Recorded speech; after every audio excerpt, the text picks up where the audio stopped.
Welcome to the 17th episode of the GameFor Podcast. In this episode, we are going to talk about how to discover new games to play, new games to buy, that kind of stuff. I'm Adam. I'm Matt. And we are part of the team that builds GameFor. We're Milk Can is the name of the company, and we build the GameFor app, which is for connecting tabletop gamers. It is on iOS and Android and also on the web. Allows you to find players in your local area, stores, conventions, groups and clubs. What am I missing? There's more to it. People. Yep, sure. So if you're interested in trying to find other people to play games with, check out GameFor. What have you been doing since our last episode, Mr. Matt? Okay, so last night, being a Tuesday, was session 0 of another D&D group because, can't have enough D&D. Now, session 0, that's a specific, that means you're not actually starting right, playing. That's kind of like the getting on the same page. Yeah, getting on the same page. We all kind of went through our characters, got some feedback, kind of talked about how what we wanted out of the sessions, when we wanted to play, which was important. Yeah. And from the memes that I see online, it's one of the hardest things. It is definitely the hardest thing. Yeah, absolutely. That's why I'm thinking if I have enough groups, then maybe I'll play once every couple of weeks. Yeah, no, if you had like 20 or 30 groups, you could probably play almost once a week. Yeah. Yeah. That'd be awesome. Except for all the times when you'd have to play like everybody would want to play on Thursday night in the same week. And then, yeah. So, but yeah, we got that going. So this one's online, Discord. So yeah, we were also playing around with Roll20. One of the guys has a Roll20 membership, so we were starting to play around with that. And Roll20 is a website kind of for playing. Yeah, it's got kind of role-playing games online. Right, and it's basically, so I didn't realize it, but until after it was said, and it became pretty apparent that Roll20 was really at first not about the maps and stuff, which is really what it is kind of now. They've got the Fog of War and your Beast and all that stuff. Sure. But it was mainly just so you could roll your dice online and not be cheating. Right. Right. Yeah, makes sense. So, I mean, the name. As soon as I think all of us were kind of like, oh, yeah. That makes sense. So, yeah. We're like, oh, we can roll dice. And the guy that was familiar was like, yeah, that's kind of why it was made. So that's the whole point. So, yeah. So, initially, so we did that. We're starting next Tuesday, so I'm excited for that. It'll be in the Eberron campaign, which is... I've heard of Eberron. Yeah. That was what D&D Online started with. It's got all your Warforged and stuff like that. A lot of steampunk type stuff and magical devices. Sure. So, and I think 5th edition, it officially came out November, I believe, was when they released the official kind of companion book for that campaign setting. That's relatively recent then. Yeah. Only a couple of months ago. Yeah, so I'm excited for that. Who's are you the DM on that? I am not, so I get to be a player. That's nice. Yeah, I mean, there are people out there that generally only want to DM, but they are a little few and far between. Yeah. I mean, you get people out there who are also like, there are plenty of people out there who don't want to DM at all. They just want to play, obviously. And you get some people who like to do both. But once in a great while, you find someone who just I'm liking it more and more as I kind of feel more comfortable doing it. But it was more of a, well, if we want to play D&D, one of us has to do it. Right, and I think that I personally appreciate when people take kind of initiative in that situation, so I appreciate you doing that. I mean, even though I'm not playing in that group, but I'm just saying, that's I think that's always. But as I've done it more, I've started to learn more, and I feel like I'm getting better, hopefully. So, and learning more about it's less about rules and more about having fun. Yeah, if you fudge the rules a little bit or whatever, as long as people are having fun, then you're doing it right. Yeah, no, I've always been a big fan of thinking that games should be fun. I know it's weird. I know, but it's I do agree. So yeah, I've been doing that, and then I because my previous guild team, even though I haven't played with them yet, is the orcs. Yeah, the version 1 of the orcs is done. Yeah. I was like, I need more models because that's how it kind of works. Even there's boxes of stuff still to paint. I was like, but there's other things, right? Yeah, exactly. So we went to the game store and I picked up the First Strike box. Right, from Games Workshop. It's this relatively inexpensive box. Yeah, it's $40. Yeah, and it comes with like 14 or 15 models. Yeah, something like that. Yeah. It was like 6 Marines and 6 Marines, 6 Plague Walker or Poxwalkers, and 3 regular Plague Marines or whatever. Yeah, so 15. Yep. Yeah, and you're looking at using those for kill teams. Smaller kill teams. Yeah. And then it was just kind of gave me some new models to play around with, and so I've got those. Well, the type of stuff you haven't painted before. Right. That was the main thing I was excited for. So watched some painting tutorials, kind of figured out what I wanted to do for painting, and got them kind of assembled up to the pre-prime level. So everything I wanted to paint before I prime them. I forget, are their bases molded, or do you have to put stuff on them? You've got to put stuff on them. Okay, yeah. I know that there are some models out there that are that same kind of press fit, go together pretty simple, but they also come with a pre-molded base with all kinds of stuff on it, but it's not those, though. Yeah, no, these are the ones that have even have the little slot so that they fit right in the middle. In the base. Yeah. And that's not bad. That's those are actually really good models. I have used both the Plague Marines in that. I haven't bought that particular box, but those Plague Marines came in a couple other sets. Yep.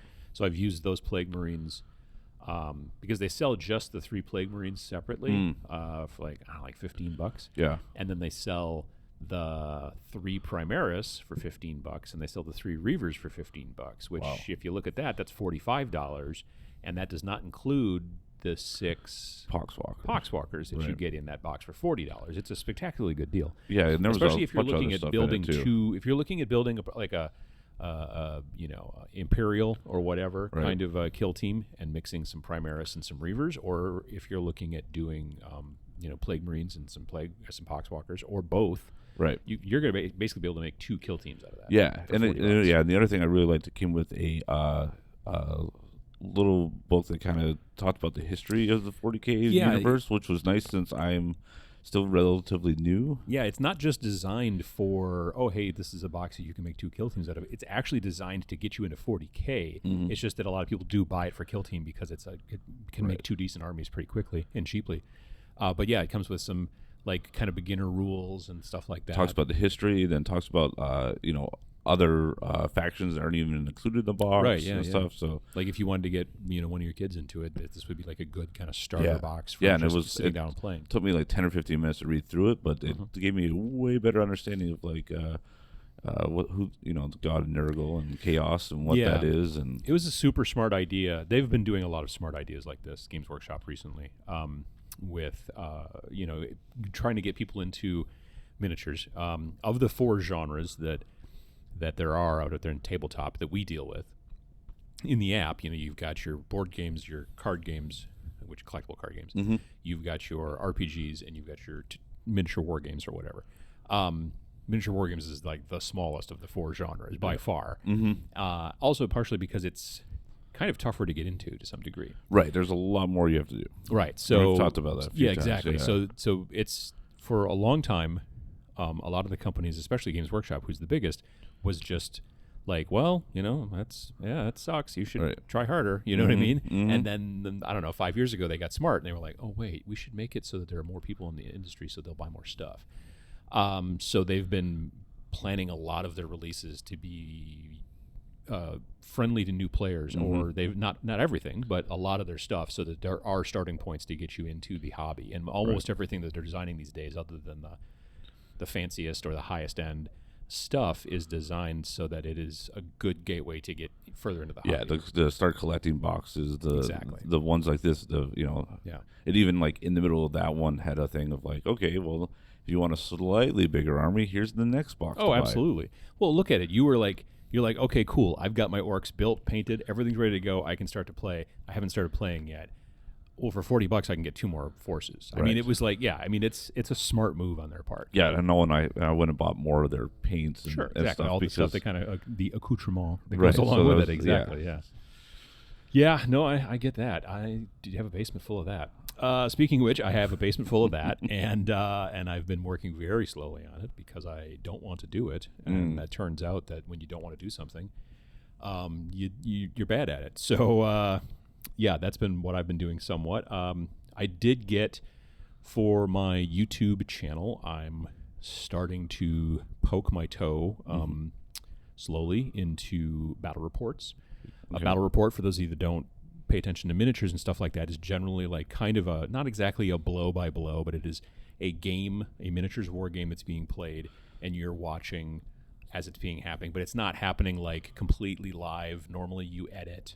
Right, like, so it's kind of okay, like I'm going to do this, and this guy's going to go over here, and he's going to shoot at that guy. You roll, okay, he missed, cool. And then there's like a cut, and then next turn, and then that guy's like, okay, well, I'm going to do this. And so it's not just like watching us play a 2-hour game. Right. It's cut down. Yeah, like if you ever watched like the Will Wheaton tabletop stuff, like what they did for playthroughs, kind of theirs are way fancier than ours. Oh, well, yeah. Because I'm literally the guy I'm playing the game. I'm also the you don't have cameraman. 40 people behind right, that exactly. are editing. No, yeah. So I'm blocking and that's the way. Honestly, a lot of them in the industry, like the biggest companies.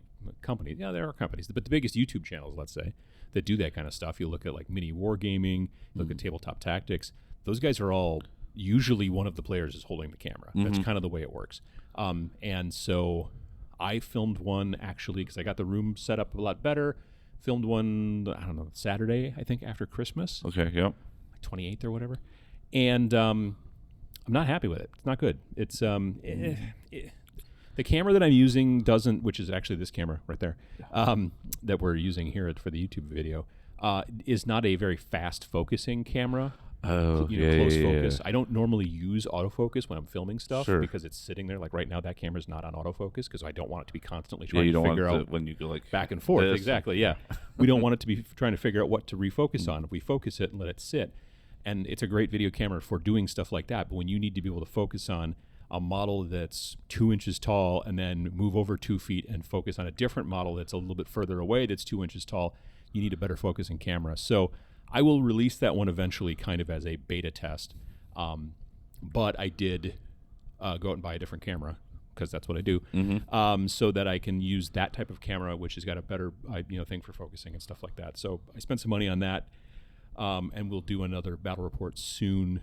And then the other thing is, as far as hobby is concerned, have I played a game since last time? I don't think so. It's just been pretty busy. My mom's getting better. She's home now, so that's she's awesome. Yeah, so that's good. But still, I'm over there a lot because she needs things done and stuff like that. But she can walk, so that's good. Yeah, she's got a walker. But in the free time that I have had, I have done when I'm completely shirking my duties as a basement cleaner. I have been working on 2 small war bands for a game called Star Breach, which I like a good deal. It's kind of an indie game, and so I've been custom building some figures. I've been taking a bunch of different, it's called kit bashing, where you take like, I'm going to take the body from this guy or like a torso from this guy and put it on the legs of this guy and then make it work in a different head and all that kind of stuff. And so I don't want it to look like Games Workshop models or this company's models or that company's models, so I'm mixing a bunch of stuff together. And I've got 2 war bands built now. One is completely also on bases, and their bases are all textured, so they're almost ready for prime. I need to do a little bit of touch up here and there. There's some gaps I want to fill in some of the models. Okay. The other one's all built, and they're all on bases, but their bases are not textured yet. I always like to texture the surface of the base before I paint. I don't like. There's a lot of people that do it where they paint the model and then put on texture on the base, like sand or whatever, and then paint that. I'm a big fan of. I want to texture the base before I prime it because then I'm spraying primer down over the top of that texture to kind of help stick it down to the base even a little bit more. So yeah, that's kind of where I'm at. I'll probably post some things eventually about how those are looking. I'm going to do a video about them eventually, just talking about kit bashing and stuff like that anyway. So awesome. Yeah, that's pretty much about it. Hey, we've got a question. Yes, from Ben. Ben, yes. It says, he said, how well do you think I should know the rules of a game before looking for pickups at the local shop? I think I have a pretty robust grasp of Kill Team, but only play with a few friends, and I worry that I might aggravate my opponent if I keep making mistakes. So this one really hits home for me because I'm just getting into Kill Team. Sure, yeah, exactly. Coincidentally. And I'm ready to start playing, but I'm not ready to just walk down to the stores and say, hey, let's play Kill Team. Or maybe I am. I don't know. Well, so as a person who's done this for a long time within miniatures, my suggestion would be if you are at the shop, and when Ben here is mentioning a pickup game, kind of like, if like you're into basketball, you go down to the wherever, right? The basketball arena. No, that's not where you Court. play basketball. Where do they like at The court. Yeah, I guess basketball court. Sure. Well, like at a at the park or The YMCA, yeah. or outside at school or whatever the gymnasiums or the park. Yeah. I guess there's that. So you go there and you're like, hey, and you just get into a game with people who happen to be there playing at the same time. That's the pickup thing. Same kind of thing in gaming. If you just go, like, you don't see it as much in board gaming, but you do see it a little bit. RPGs is not generally a pickup kind of game. You don't just walk down to walk into the game shop on a Saturday to play an RPG. No, not normally. There's a group that's been kind of figured out. Except for RPG Day. Sure, that's RPG Day or International RPG Day. What is it called? Free RPG Day. Free RPG Day. Different story. But Magic the Gathering, games like that, it's a lot of like, I'll just bring my deck down on a Saturday and see who wants to play. Yeah. That's a pickup game. Same kind of thing with miniatures. If you're just like, I'm going to bring my Warhammer 40K, miniatures down and see who wants to play. We're seeing, obviously, in digital media and things like that, specifically something like this is actually very close to something that GameFor is designed for. You can find people in your local area, and then rather than having just walk down to we keep saying walk, we usually drive, but go to the shop and just kind of sit there and hope someone shows up to play. You can instead find somebody online who's interested in playing. Say, would you like to get there at the shop? How about 2:00 on Saturday? We'll play this way. During that negotiation, the idea should be, oh, by the way, I'm pretty new. So, like, if they say, oh, well, I'm only looking for practice because I'm ready to go to a tournament and I need like really good players, then having that up front and understanding that, I think, is super important. If you tell someone, hey, let's get together and play Kill Team, and you roll up and go, I've never played before, and this is now when they first find that out, that's kind of a bummer. But if you let them know, I'm looking for people to kind of help me, get my sea legs or whatever in the game, most people are happy to do that anyway. Some people aren't. They got other agendas or whatever the deal is. But a lot of people generally are like, yeah, that's fine. Yeah, that's what I've started, found, when I first started doing X-Wing and other stuff, is that a lot of people are just happy that there's other people in the shop ready to play that they may not have played before or... Right, like if you as a player, if you are like, I don't want to play against new players ever because it's not challenging or whatever, you are to some degree cutting off your nose to spite your face, because those new players will become better players if you help to foster that. And those new eyes might do a tactic that you've never seen before because they're not running the 5 top moves that they've read on their local. There's this term that gets thrown around specifically in miniatures and specifically in competitive miniatures, and it's called the meta. So, like, in your local area, let's say a game like 40K, nobody seems to run flyers in your local area. They just don't. Nobody does. Don't know why. They just don't. That's the local meta. So if you're like, okay, well, I like to run flyers, and if nobody in their local area has been running flyers and you show up with flyers, they may not have any weapons to contend with your flyers. Right. And then they're like, oh, so being able to kind of pull somebody a little bit maybe out of their comfort zone and be like, well, this is what I built because I thought it was cool and I liked building airplanes when I was a kid, so I just decided to build a bunch of spaceships, in the game. And they're like, oh, geez, nobody around here runs flyers. And you're like, well, I run flyers. And then all of a sudden they're like, now I've got to figure out how to shoot these things down because it's a little bit harder to shoot, flyers. Anyway, it's the whole thing. Those types of things. Same with Magic the Gathering and that kind of stuff. Yeah, different colors or different like protection nobody in this area or plays black or whatever, and then so you show up and you're like, well, I like to play a black deck. Always bet on black. Sure, exactly. That kind of stuff. So, if you just come to to play and you don't let the person that you're playing with, that you've set up some time with, say, you don't tell them this is your first game or you've barely played. Although here in Ben's case, it does not sound like Ben is new. It's just, I think I have a pretty robust grasp of Kill Team, but I only play with a few friends. So you and your friends may have a house rule that you may just assume at this point is kind of what everybody does, and it might not be. So be wary of that.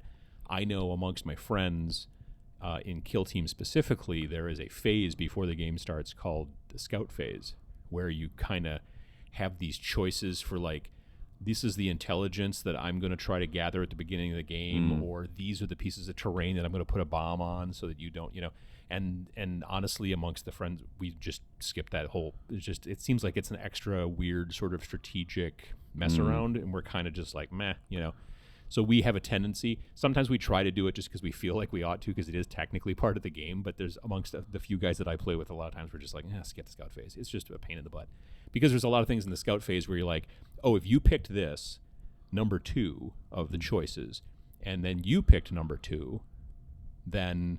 Well, no. There's some where it's like, if I pick number 2 and you didn't pick number 4, then my number 2 was worthless. Like my number 2 that I picked, whatever it was basically to help protect me against you doing number 4. But if you don't do number 4, then my number 2 didn't help. It's like it's kind of like holding up your sword to try to block somebody who's hitting you in the leg. You know what I mean? Right. You're like, well, this is what I'm going to do. And you're like, okay, I'm not swinging up there. So it's kind of like that. And so I don't know. I'm not a big fan of the scout phase in that particular game, so we have a tendency to just skip it amongst the people that I play with, and that's fine. Getting that kind of negotiation up front also is super important amongst the folks that you're going to potentially be playing with. And another way you can, if you're having just straight up anxiety about doing it, because you're like, don't go alone. See if it's the friends you've been playing with at home, and you all kind of all go down there. Oh yeah. Then you kind of are mixing up with other people. Maybe you guys get in like on a 4-person one where you guys can, like 2 of the more experienced players can help on one side and to give it a more challenging game. I know we did that with like Shadespire or Underworld. We were playing like 3 or 4-person ones, and it kind of helps out some people that were fairly new to the game. You can do that too with Kill Team. Yeah, right. There's a lot of games that are not just 2-player amongst. So you could kind of then balance the teams a little bit better and have more fun with that. No, if someone gives you flack because they're like, "Oh, you don't understand the rules. I don't want to play against you," then don't play against them. You know what I mean? Like they're looking for a different thing, in my opinion, in the game, and that's fine. There's nothing wrong with it. It's just they're not obviously interested in playing, so just try to find somebody else. Right. And you can always try to find someone else to play with GameFor. I worked that in there. That was nice. Yeah. No, smooth. I'm super smooth. So the topic for today's episode is we basically we're talking about how many games do you think come out every year, just board games? I mean, realistically, there's got to be about 3,000 or 4,000. I think that's right. I don't know. I was just asking. I know. I'm pretty sure it's. Yeah. I remember one time saying 2,000, and someone was like, "Oh no, it's way more than that." Yeah, I want to say that the last time I heard was 4 to 5, and that was like 2018 in review. Right. Yeah. And that's just board games. That's not talking about RPGs. It's not talking about miniatures. Yeah.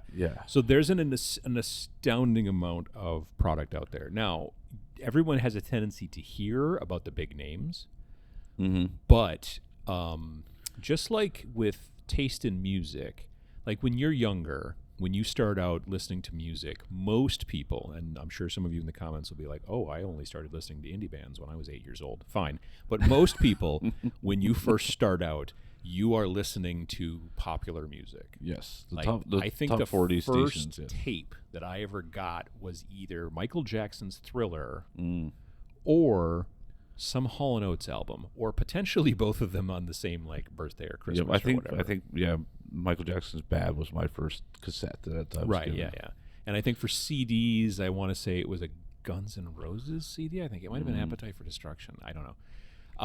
So yeah, generally when you first start getting into music, you're generally getting into listening to popular music, and it's kind of the same things with gaming. When you first get into board games, you're probably going to be hearing about Settlers of Catan, Carcassonne, Ticket to Ride, that kind of stuff. Yeah, The big, Pandemic, huge names, Pandemic, the big names that you can find at Target, that you can find at... They usually have 30 or 40 spin-offs. And oh, yeah. Munchkin. I was at Best Buy recently, and there was a board game area. They were selling Pandemic and Ticket to Ride and stuff like that at Best Buy. And they weren't electric versions. They were just wow. It was crazy. So anyway, it's getting bigger, but that means that there are big, well-known Taylor Swift style, games out there that everybody's heard of to some degree, and there's nothing wrong with that. But as you get more and more into music, you have a tendency to kind of go down rabbit holes and get into maybe sometimes more independent or unknown music, because you start to find you like this, but then you hear about something that's similar, and then you hear about something that's similar to that, and you hear about something that's similar, and eventually you're like, I'm a big fan of this band that no one else knows, or very few people know generally. Obviously, in most situations, if they're at least popular enough to be touring or to be making more music, somebody's heard of them. It's just a much smaller percentage than the big names, and it's the same way in gaming. So, how do you find those? You know, like for me, for music, I've discovered a bunch of new music over the last, 10 years through Pandora. So with Pandora, like you put in like a seed, and you're like, I want to listen to this band or whatever. And so it starts playing you some stuff, and then it plays you stuff that's like that stuff, because they've got this whole system where they can classify music. And if you give a thumbs up to this song, it'll find other stuff that's like that and try to throw that other people that gave thumbs up, gave thumbs up too as well. So that kind of thing, it is great for music and finding new stuff, because you'd be like, oh, I really like this song. Who is this by? And then you end up maybe buying a song or an album or whatever. And that's great. But we don't really have anything quite like that, particularly for tabletop gaming. Right. So you've got to go out and try to find new stuff if you're interested in playing, whether you're new to the tabletop gaming in general, or you're just looking for different stuff to play. Right, you're stuck in a rut, or you're just wanting to stretch your wings to find something different. So what do you think is probably like, what's the first sort of area, where a person can find about new games? So just like music, the first one is probably your friends, family, the people you're talking to. Those are generally, you've probably had the most in common with those people to begin with. So, go off of, they kind of know you. They can probably help you out the best with going. And by friends, we mean other gaming friends. Yeah, I wouldn't just go ask, the guy that I, hang out with at the gym about it that doesn't like tabletop gaming, because that would be weird. But amongst the other people that you play with who are friends of yours and stuff like that. They're like, oh, hey, I see that you really like this one, I just found out about this other one that I really like that's kind of like this, and here's the things I like about it. And then you go, oh, yeah, that does sound pretty cool. And some people are less, I don't know if outgoing is the right word, but you may have to ask. Like if you're playing with a group, if, like in Ben's question, playing, Kill Team, maybe one of those other people that Ben's been playing with who's not at the shop also likes this other game that Ben hasn't heard of. Yeah, some are very natural advocates of the game, of other games they like, and then other ones, you'll be like I found out about that. I forget I think it was the Call of Cthulhu, and I was talking to someone else, and they're like, "Oh yeah, I've been playing that." I'm like, "Oh, was it the Death May Die or whatever?" Yeah, Death May Die. Yeah. And they're like, "Yeah, oh yeah, I've been playing that. I like that a lot." I'm like, you never mentioned it to I've me. never heard you ever. But yeah, so asking, it's important to ask your friends, especially the friends that you play games with, and see what kind of things that they like. I mean, you may know because maybe the four of you only ever play these two board games ever, or whatever. That's fine. But there's probably a good chance at least one of them is also like, yeah, but I also like this one. I've just never brought it because we always seem to play the same stuff. Right. And you might learn something new from that. Mm-hmm. Now, is there any kind of professionals that might do this on a daily basis that might have a good exposure to a lot of games that... Oh gosh, I mean, you mean like where like new games would come into, say, a building that they work at all the time? Right, that could be like local and maybe friendly. Maybe local. Yeah, your friendly local game store, honestly, I think is maybe the answer to that question. That's those. Now, admittedly, there are folks out there who are like, yeah, but I don't want to go to the game shop because to find out what new games are, because they'll just be trying to sell me games. Well, if you're looking for new games, that's kind of the point. You know what I mean? Right. So now there are some shops that are able to do demos. There are some shops that have the staff or the time or whatever to be able to like, hey, we do demos, and if you want to check out this game, we've got a demo copy open and it's right here. And right, or they'll have like, hey, yeah, if you come back on Tuesday, that's our board game night, and we're going to be running this. We're actually going to be running this new game. Yeah. So gaming groups and clubs that also meet at places like that's not a bad idea as well. Mm-hmm. Sometimes they'll have like sort of like music video stores used to have, like your Blockbusters. They have staff picks too that are like, you know. I know a comic book shop that I go to has staff picks, but also I know the local game shop here in town that we go to, they also do that kind of thing as well. And it's important because you can kind of learn a little bit more about that stuff. Like if you go to the game store, there's so much stuff. Mm-hmm. But The trick is not just going into the game store and saying, "Hey, what's new?" The Or- trick is going in and Or saying, what should I buy? Right, exactly. Instead, the trick is to go to the game store and say, "I like this game and this game. What's like that?" Or Right. Or I'm looking for a game that is like World War II based. But I'm looking less for a board game, maybe more of an RPGs or something like that. Or I had a guy ask me this recently. He's like, "Our gaming group, we can only ever play." I mean, it's like him and his wife and a couple other couples and stuff like that. But they can only ever play co-op games because if they play adversarial games, people get hurt, people get sad, people, you know what I mean? Like, why did you do that? Why did you attack me? Like, because it's a game where one of us has to win, that kind of thing. So instead, what they do is they basically focus on games that are like 2 to 5 or 2 to 6 players, but co-op. So he's like, so what games like that are here in the shop? And then you can kind of go through and go, well, this one is, this one's not, that kind of thing. Yeah. That's important. Your shop is an actually very good resource for that kind of stuff. Right. I would not. Here's the deal, and this is what still kind of annoys me to some degree, is that people are like, yeah, but I don't want to go in my shop because it's like 20% cheaper to buy it online. Well, the trick is then you have to do a lot more research yourself, whereas you could just go into the shop and say, I'm looking for a game like this, and more often than not, a good shop will be like, oh, this is the game. And a lot of the employees, as they get to know you and your taste, Absolutely, they will recommend stuff too as you come in. Yeah. And don't feel like you have to buy it. Sure. Just go, like, they'll be like, hey, we just got this in. You might want to go check it out. And, And it may not be for you, or it may be for you, but in 2 more paychecks, or whatever the deal is. You know what I mean? Right. Like that's, yeah. But you don't know about it otherwise. Right. Or at least it's a little bit more hard to know about it. There's also social media, which is something that not all of us, but many of us use. And by social media, I'm talking about the kind of very quick, digestible, like your Twitter and Facebook and Instagram, that kind of stuff.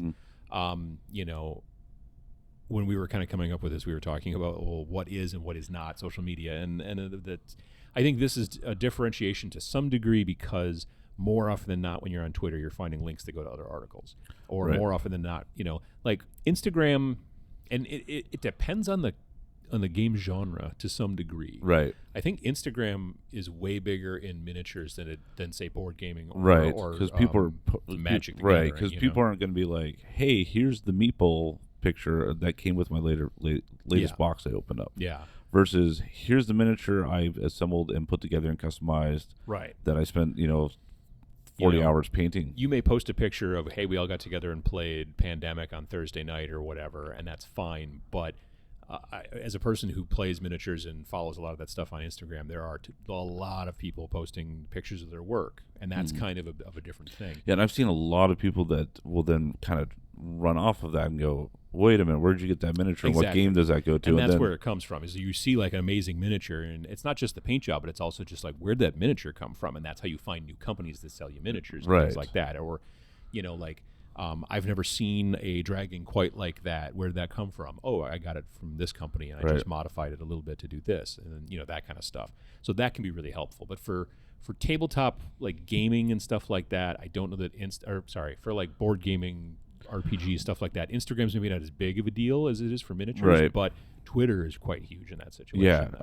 Yeah, board games is huge for Twitter, finding out about new games and games that people are enjoying, and RPGs too. And RPGs. Yeah. I don't know about collectible card games a little bit. That Twitter, I found, helps me better with getting better at building my deck or whatever, like and rules find articles like and that, specific cards that I want to look for and stuff. But but again, social media, that kind of stuff, it's like digging through a quick feed, and then you're finding links to other articles and stuff like that. So it's kind of finding the diamonds in the rough for a lot of time with that stuff. Yeah. And then kind of, we've referenced it a couple of times already, but then the websites. Yes. So like the things that very frequently social media is linking to. Right. So like RSS feeds that you can also do. But news websites like, Reddit we've talked about. And Reddit, for those of you that aren't using it, is interesting because it has these things called subreddits. Right, which is basically the communities kind of forked off of the main, and then they kind of go smaller and smaller and smaller off of that a lot of the times. Like, yeah, they're not exactly. It's not like they're nested though. no, they're not No, nested, like- but you can be parts of multiple communities. So like you might be in the tabletop RPG subreddit, Sure. but also the D&D one, and then the 5th edition one, or maybe Sure. the 4th edition one. And the thing is, people can make as many subreddits as they want. So there's a lot of them, and they're Right. sometimes very, very, very specific. But then there's nobody there, so there's not much traffic. Right. And there's other times when it's very broad, And it's like like a- just RPGs. right, it's and like a fire hose, yeah. Exactly, yeah. So the thing that's interesting about Reddit is that it's your home page is showing you a list of all the different subreddits, or not a list. It's showing you the stuff that's coming out of all the subreddits that Right. you are subscribed to. Right, So and you can your overall feed becomes very specific to you. Yeah, and you can sort by news so you don't miss anything. You sort by what's popular, like what stuff is gaining traction. Like, But basically, I see gaming stuff and cat pictures. Those are pretty much the two things that I see. I think that's literally almost about Nice. it. yeah, I put stuff that makes me happy. Right? Yeah. Like- Exactly. Like it's my anti-Facebook. Like right. Yeah. like no, there's absolutely. there's a subreddit called like Human Bros Being Bros, and it's just about people doing nice things for other people just to be nice. Yep. And it's just I just like because I'm like, oh, see, I there's just recently added cats who yell. And it's just videos of cats who just like meow a lot and stuff like that. Nice. And it's it's fun. But I also follow like and all of the subreddits all start with it's like r/ and then the name of it Right. instead of like an @ symbol or whatever So like r/ Warhammer, r/ miniature painting, r/ miniature terrain, like a lot of stuff like that. And then you can see things that you might learn about. Mm-hmm. People will post articles, like links to other articles about some review about some new game that might have come out. But then they'll also post, hey, this is what I think about it, and it's not a link to another article. It's just the article, the text is right there in the Reddit. So that's the difference between Reddit as well, is that sometimes it's links to other places, and then other times it's just text or pictures or imagery or content or whatever directly right there by itself. And so Reddit's good for that as well. Mm-hmm. But then, of course, there's also plenty of other gaming news-style sites. Board Game Geek is a huge one, obviously, Right. especially within the world of tabletop board gaming. Yeah, They've been and- around for a really, really long time, and they are a monster in the industry. Yeah, and they've got like a top 100 list, so you can see what games are hot. Right, that's a very great feature on the front page right there, is they've got the hotness or the hot list or something like that, and it is a list of games, like the top 100. Mm-hmm. There are a lot of stores I know of that just kind of look at that list to figure out what they need to buy and keep in stock. Right. So yeah, it's a super powerful kind of a thing. Another function that works really well, I just was thinking about off of news sites, is a lot of them will also have newsletters. Oh, sure, yeah, like an email newsletter digest. That might be easier to digest than going to the site, so often. Like one of them that I subscribe to is part of the RPG drive-through network. I think if I do the DM one, I get like every Monday, and like they have like free RPG of the day, and it's like it's not necessarily always a new RPG, but usually new content for something, modules and stuff like that, and it's free to try. You can then pay what you want. So that helps give me kind of broad, like I know every Monday I get something new to try out and look at. And oh yeah, I mean Board Game Geek, like I said, is aimed predominantly towards board games, but there are also other ones. Bell of Lost Souls is a big one for miniatures and wargaming and stuff like that, and they post news and rumors and all kinds of stuff. And I know that there's also the ones like that for RPGs. We've talked a little bit about RPG Net in the past, I think you and I, but there are other ones as well. And then there's also there's ones for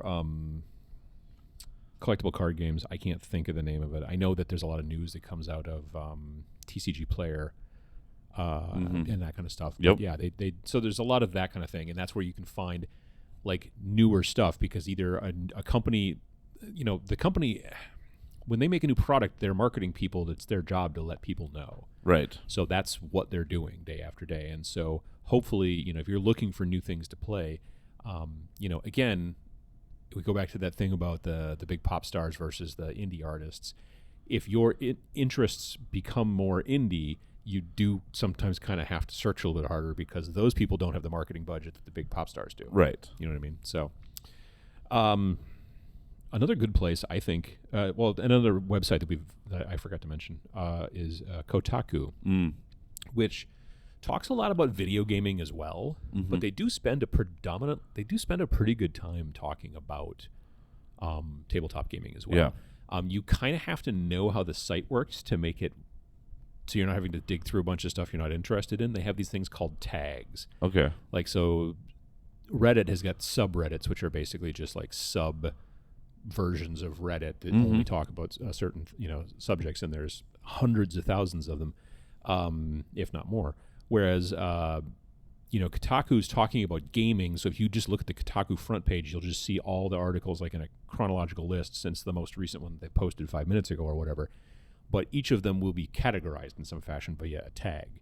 So if they read an article about a tabletop role-playing game, you could just click on that tag and then only see articles about tabletop role-playing games, or only about collectible card games or whatever. So if you just click on a couple of those, maybe bookmark them or whatever, so that next time you go to Kotaku, you're not seeing all the stuff, you're only seeing the stuff you're interested in. That's also super helpful. And they do decent articles and things like that. Yeah, I enjoyed the ones I've come across. Yeah. Conventions. Ooh, conventions is a great spot. Yeah. Local small conventions that you go to, one of the biggest deals is that people are there. So if you go to if you've never been to a gaming convention, generally gaming conventions are very different than, say, like a Comic-Con. Because Comic-Cons, it's like a big vendor area, you walk around, maybe you do some panels and sit there and listen to them talk about some new thing or whatever. Gaming conventions frequently have panels, but not usually quite as big. They also have a vendor area, also good size. But then they also have gaming areas where you either have signed up ahead of time to play some game, or you sit down to try out demos of new games, that kind of stuff. Like Gen Con being the biggest gaming convention in the country, I've got a friend that I go with to that convention, and what he does is just tries to get as many game demos as possible over the 4 days. Like he writes a list. He has like a notebook and keeps track of all the stuff and writes down every game and then what his quick 2-sentence thoughts were about it and all that kind of stuff. And that's how he decides on new games to pick up. That's a good idea. Yeah. But small local conventions can be as nearly as useful, without all of the walking and the expense, frankly. But yeah, you can go to these small conventions, and just any convention worth its salt, in my opinion, is going to have some sort of web component, meaning a listing of what's at the event. Whether they post it themselves on their website or they use an external website like Tabletop events. It's just a good place to go through, and then you can start to dig through and see what's going to be played at the convention. Right. The GMs who come to the convention to run things generally get some sort of benefit for doing it. Right, like free entry or reduced entry or something like that. Exactly, something like that. Like we've been to conventions where, if you run at least 4 hours of stuff, you get a free, ticket, because their tickets aren't very expensive. But there's other conventions where, like, for every hour that you run something, you get $1 in convention bucks, which you can then spend in the, convention store, food court or whatever, that kind of jazz. And so, it makes sense. It's a good idea, because if you come to a gaming convention and you're just standing around and there's nothing to play because there's nothing planned, then my question is that actually a convention? Right. It's a bit of a semantics to some degree, but I think that there's something to be said for just like one of the things that makes a convention different than just a board game meetup. Right. For example, is a convention usually has a schedule. Like, ahead of time at 2:00 there's going to be playing this at this table. Right.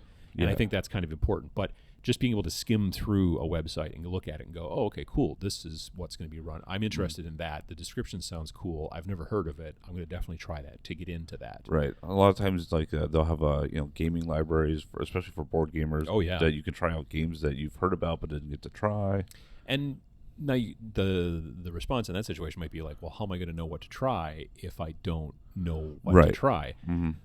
Normally the people who run those gaming libraries have many of them have an encyclopedic idea of like what is going on there. So when you go, I like this game and this game, they become the Pandora. I want to play a co-op game that involves cats during the 1800s in the Western Indies. And they're like, well, we can't do the 1800s in the Western Indies, but have you played, what the heck was that game that we played? Sparkle Kitty. The Sparkle Kitty didn't actually have kitties in it, did it? I thought so. Yeah, it had all those different. What was the one that we played with the women, the princesses? Wasn't that Sparkle Kitty? Yeah. Oh wait. Yeah, I think it was. Yeah. Yeah. Anyway. But yeah, like that's a game that I probably would have never picked up, but we ended up grabbing it for some reason at a convention we were at the board game library at night. I'm not gonna lie, we had some drinks, but it was a good time. We enjoyed it. Oh yeah. Yeah. So and a lot of times they get that feedback not only just from them playing, but from feedback they get from people turning those games back in. Absolutely. Like when I do for the technology conference, that conference in Wisconsin, August, and it's literally called that conference. So think. Well, I don't know why he doesn't know the name of the conference. Right. Yeah. GameFor runs the gaming library with the help from one of our friendly local gaming stores. Their games. And as I've been running that, I've gotten better and better knowing games that I'm like, oh, the people that they like this game, and I know other people that have liked that game in this game, so they are probably going to like this game. Or sometimes they grab the game and then they bring it back like 20 minutes later and they're like, meh. They're like, oh, this wasn't good for kids, or this or wasn't the right fit for us at this time. And then that also, as the person sitting there at the library transferring games back and forth to people and stuff like that, you do get, So that's why conventions are great for There's that. like a donut game that now is like one of the most checked out games at that conference because... Donut game? Yeah, I forget what it's... Oh, right. But it's all about donuts to the point where many times the people will take a break and go and get donuts because it makes them hungry. It's probably a game that's actually paid for by Big Donut. Oh yeah, yeah, no, yeah, I get Big that. Donut has problems. Yeah, with they've that. got the Big Donut's got their reaches, their powdery claws into everything. Right, but whenever I see that's in there and I get a group, they're like, "Oh, we want something light and fun." That's like, I'm like, this one. Do you like donuts? And then boom, there you go. Yeah. Yeah, I know. That's not. Yeah, conventions are great. I know that there's a lot of people. Like over the 7-ish years I've been doing my YouTube channel, there's a lot of people that I talk to who are like, "Oh, I've never gone to a gaming convention. I don't know that I would." Very frequently, they don't think there's any near them, and they're probably wrong. There's probably some that are sort of near them, maybe, not always. Admittedly, us living in the middle of Wisconsin, we're a bit spoiled because there are a lot of conventions near us because the Midwest is kind of big into tabletop. So, but nonetheless, you'll have ones at universities and colleges and little tiny ones, bigger ones, medium-sized ones, whatever. We don't have anything. I don't know that there's a single gaming convention in Wisconsin that is over. You think there's a gaming convention that's over 1,000 people in Wisconsin? I don't think so right now. Not that I can think of off the top of my head. Used to be. Gen Con used to be in Milwaukee, but now it's in Indianapolis, so it's a little bit further away. But that all being said, I don't know if there's... but still, 400 people at a convention is still a lot of gamers who can hopefully teach you about a lot of particular games. Right, and another part that's fun about conventions is all the deals that are going on. Oh, yeah. No, absolutely. You can very frequently buy games for cheap-ish. Or you'll get like hey, if you buy this game, you also get this game. Right. Then you're like, I've never heard of that game, but hey, for $5, I'll give it a try. Yeah, no, absolutely. Or there's an auction where people are giving rid of their games, and it's a pile of games, and you're like, I had one of the games I really want, and I was going to spend $50 on it, but I can get that game and 3 other ones for $40, so I'm going to do that. Yeah, no, absolutely. And then you end up with 3 games that may or may not be ones you like. So well, that's true too. Yeah, or like there's the one that they have like the dented scratch and dents, and there's a vendor that comes to a lot of the local conventions. Or like that's got like buy one get one half off or something. Actually, like that. On that there's one that's like buy 3 for the price of 1. Oh, wow. Well, yeah. It depends on the games. Right. Some of them are, and you're like, I've never heard of any of these, but... Yeah, no, that's true. Another place and this is, technically, this is kind of added into the social media and the websites thing as well, but we wanted to kind of keep it separate because I think it's a different format by a good deal, is podcasts, strangely enough, and YouTube. I don't think anyone that's listening right now knows what that is. No, very good point. We might have to explain what podcasts and YouTube are. The trick is that with podcasts and YouTube, like when you're looking through articles, you're sort of skimming through a whole bunch of stuff or whatever, or you're skimming through a bunch of Twitter or whatever. With podcasts and YouTube, you have a tendency to start to follow one of those. Right. Like you listen to a podcast and you listen to nearly every episode. You may look at it and go, oh, they're talking about this episode. I'm not interested. Great. Right. But a lot of times once you start to follow it, especially if you have a routine, like you listen to it at work while you're doing a thing that you don't have to pay super attention to audio-wise, or whatever. Or your commute, or your commute, or like for me, I listen to the majority of my podcasts while I'm building and painting my miniatures and stuff like that. But people do it while they're doing the dishes. People do it. There's lots of different reasons and times and whatnot. And then those people start talking about games you haven't heard of before, and then that can be helpful. A little bit less in podcasts, more in YouTube is more playthroughs and walkthroughs and battle reports, like I mentioned earlier. And that or kind you of can stuff. be like, oh, I don't know if I like this game. There's then you watch them play it. Great channel out there, very nice guy named Rodney Smith, who runs Watch It Played. I think that's what it's called. Watch It Played. I think that's it. I think so. It's part of Board Game Geek now at this point, actually, and he basically just goes through like board game after board game after board game, and actually has edged into some miniature stuff. Like he's talked about like Warhammer Underworlds, and he's talked about, I don't know if he's talked about Kill Team. I don't remember that. Gaslands, I know he's talked about that. But he will basically go like step by step through a game and explain very clearly like kind of how it's played and whatnot, and then you can get a great idea for it before you even have to pull the trigger and pick it up or whatever. Which is a good idea. I think it's smart also to at least try to get a demo game in before you buy a thing, unless you absolutely know this is all up your alley. Sometimes like just because it's pretty, don't buy it necessarily. Right. It's kind of like that's just me, but it's kind of like almost like you've got trailers for movies. Like exactly, you can just go to the movie theater, never have heard of a movie, and roll the dice and see about going in. Yeah, it's unlikely. Most people don't just go to the movie that they've never heard about at the theater because of the title. But then trailers help, but then sometimes you'll look at reviews. But then just like reviews of games are not always indicative of whether or not you'll like it. Exactly. Usually you'll have to find kind of the people that share the same taste as you. Yeah, if they've given it a good review and you play it and you enjoy it, and that's happened enough times, you're probably the two of you on the same wavelength in some fashion. So when they say, I don't like this game, then you can be like, I probably won't. But you might.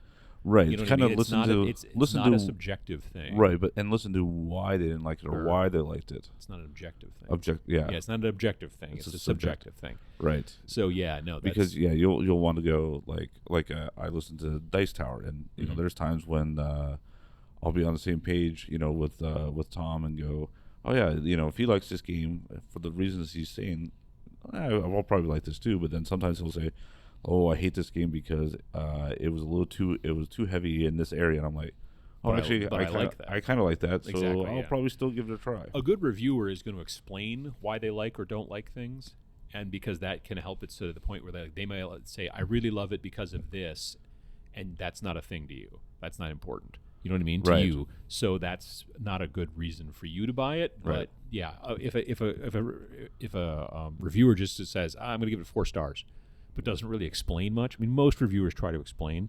Some of them are better at it than others. But that's kind of an important thing. But podcasts and YouTube, because they're more of you're kind of getting to know the author or whatever, the person speaking. Right.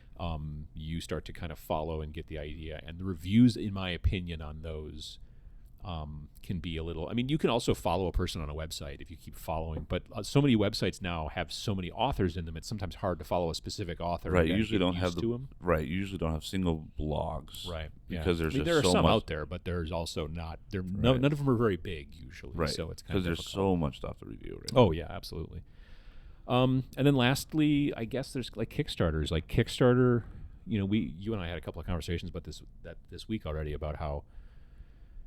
Kickstarters are these days not exactly what Kickstarter seems to be started for. Yeah, you're not always helping the guy that came up with the idea he thinks might be a good idea and has no money and is hoping to live his dream and make this wonderful idea a reality. Very frequently you are instead like getting hearing about a game from a big company that's got plenty of money that doesn't want to kind of put any of that money out there. They want to see how things go. It's pretty much a pre-sale. They're like, it's a lot of times a pre-sale. It's a lot of times a marketing move too. Right. They're like, yeah, well, look, you should buy this game because we had 1 million backers on Kickstarter already back it. Right.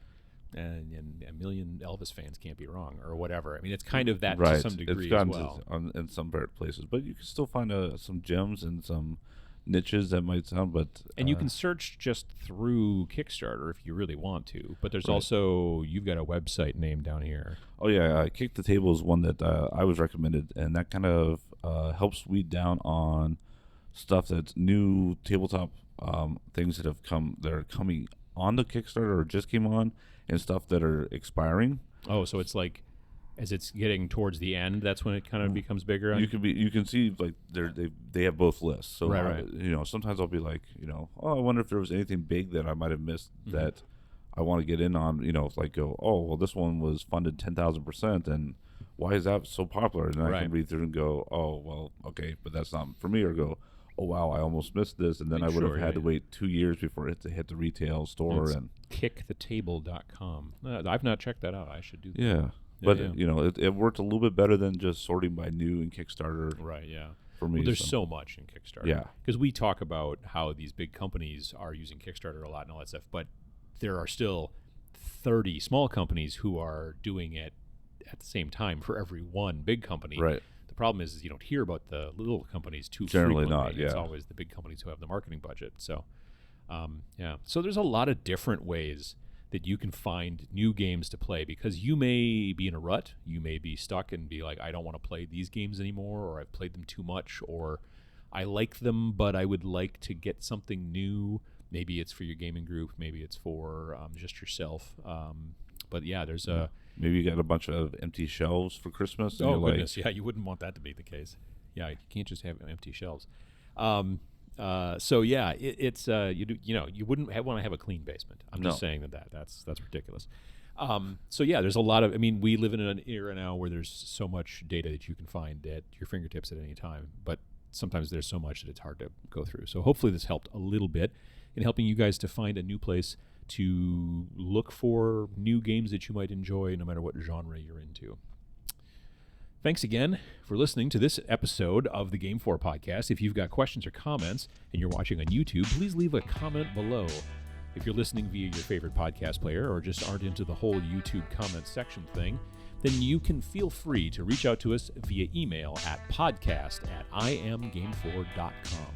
You can also find us on Facebook, Instagram, and Twitter, and TikTok, technically. And lastly, to find out more about the GameFor platform designed to connect tabletop gamers, please check out our website at www.iamgamefor.com. That is www.iamgamefor.com. Thanks.